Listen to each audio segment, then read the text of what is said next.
বাংলাদেশের মতো Pakistan cricket board তারা বিশ্বকাপ বয়কট করবে বলে পিসিবির চেয়ারম্যান মহসিন নকভি তিনি আজকে পাকিস্তানের প্রধানমন্ত্রীর সঙ্গে মিটিং করছেন। আর মিটিং করার পর তার এক্স হ্যান্ডেলে তিনি একটা পোস্ট করেছে, যেটা আমি স্ক্রিনে দিচ্ছি, তোমরা দেখো আর ভালো করে পড়ো।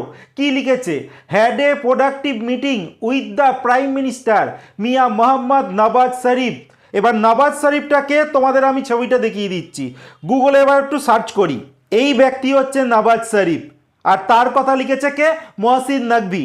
চলো এইবার আসল যে পাকিস্তানের প্রাইম মিনিস্টার তার নাম কি সেটা সার্চ করা যাক। দেখো, পাকিস্তান পিএম নেম মানে প্রাইম মিনিস্টার নেম লিখে সার্চ করলাম। এইবার দেখো এসে গেছে শাহবাজ শরীফ। এই লোকটার সঙ্গেই আজকে এই মহসিন নকভি এশিয়া কাপ চোর তিনি মিটিং করছেন। আর তিনি কি লিখেছেন তার সোশ্যাল মিডিয়া হ্যান্ডেলে? যে লিখেছে মোহাম্মদ নওয়াজ শরীফের সঙ্গে তিনি মিটিং করেছে।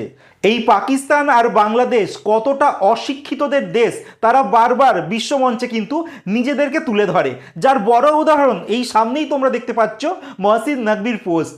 পাকিস্তানের প্রধানমন্ত্রীর নামও তিনি জানেন না। যাই হোক, তোমরা কি মনে ভাবো, পাকিস্তান ছাগল আর বাংলাদেশ কি পাগল নাকি অন্য কিছু? তোমরা কমেন্টে জানাতে একদমই ভুলো না।